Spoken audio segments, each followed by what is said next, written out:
Hello friends, welcome to 8 to 8 சமையல்.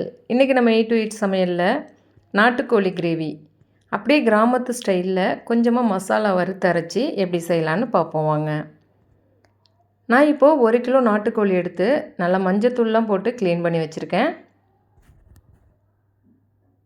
நாட்டுக்கோழி வேகிறதுக்கு கொஞ்சம் டைம் ஆகும், நம்ம குக்கரில் வேக வச்சுக்கலாம். இப்போ அப்படியே இதை ஒரு குக்கருக்கு மாற்றிக்கோங்க.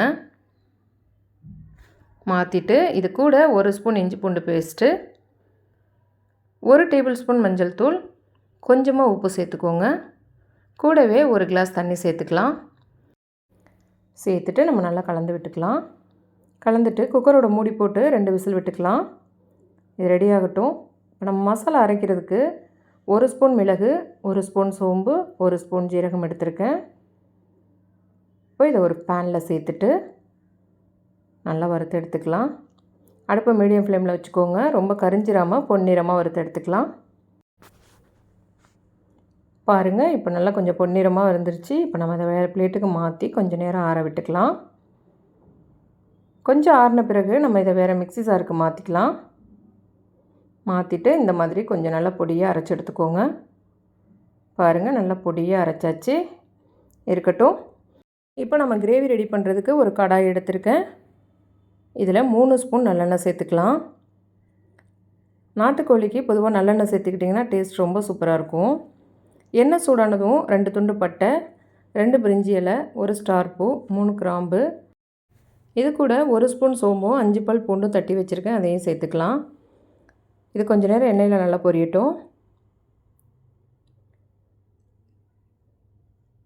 2 பச்சை மிளகாய் கட் பண்ணி வச்சுருக்கேன், அதையும் சேர்த்துக்கலாம். கூடவே 1 கொத்து கருவேப்பிலையும் சேர்த்துக்கோங்க. சேர்த்துட்டு நம்ம நல்லா வதக்கி விட்டுக்கலாம்.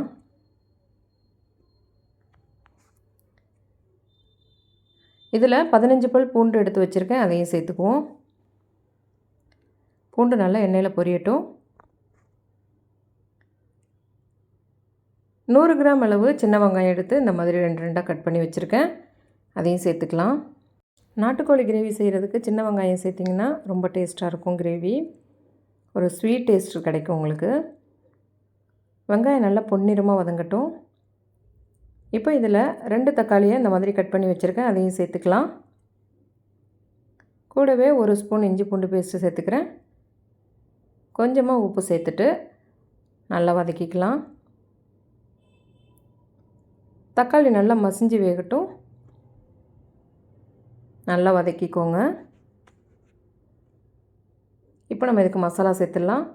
1 ஸ்பூன் மஞ்சள் தூள், 2 ஸ்பூன் மிளகாய் தூள் எடுத்துருக்கேன். உங்களுக்கு காரத்துக்கு தகுந்த மாதிரி எடுத்துக்கோங்க. 1 ஸ்பூன் மல்லித்தூள் சேர்த்துக்கலாம். சேர்த்துட்டு நம்ம இதை நல்லா கலந்து விட்டுக்கலாம். மசாலாவோட பச்சை வாசம் போகிற வரைக்கும் அடுப்பை லோ ஃப்ளேமில் வச்சுட்டு நல்லா கலந்துக்கோங்க. மசாலா கரிஞ்சிடக்கூடாது. ரெடி ஆகட்டும்.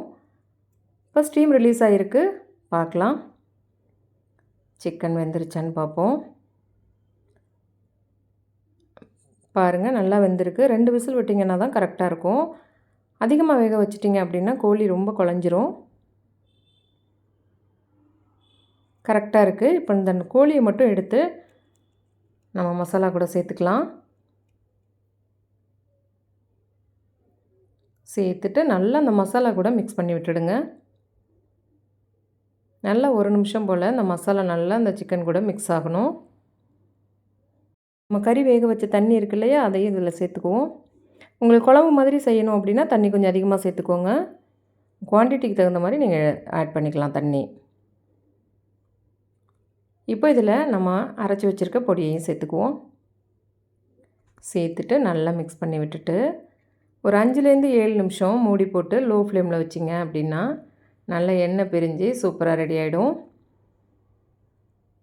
பாருங்கள், நல்லா எண்ணெய் பிரிஞ்சு வந்திருக்கு, சூப்பராக ரெடி ஆகிடுச்சு. நம்ம குக்கரில் வேக வச்சதுனால சிக்கன் நல்லா வெந்திருக்கு. கடைசியாக கொஞ்சம் மல்லித்தலை தூவிட்டு அடுப்பு ஆஃப் பண்ணிவிடுவோம். அவ்வளோதான், ரொம்ப சூப்பரான நாட்டுக்கோழி கிரேவி ரெடி ஆகிடுச்சு. நீங்களும் இதே மாதிரி ரெடி பண்ணி பாருங்கள். உங்களோட அனுபவத்தை என் கூட கமெண்ட்டில் ஷேர் பண்ணுங்கள். இந்த வீடியோ உங்களுக்கு பிடிச்சிருந்தா 8 to 8 சமையலுக்கு லைக் பண்ணுங்கள். உங்கள் உறவுகளுக்கும் நண்பர்களுக்கும் ஷேர் பண்ணுங்கள். மறக்காமல் நம்ம சேனலுக்கு சப்ஸ்கிரைப் பண்ணுங்கள். தேங்க்ஸ் ஃபார் வாட்சிங்.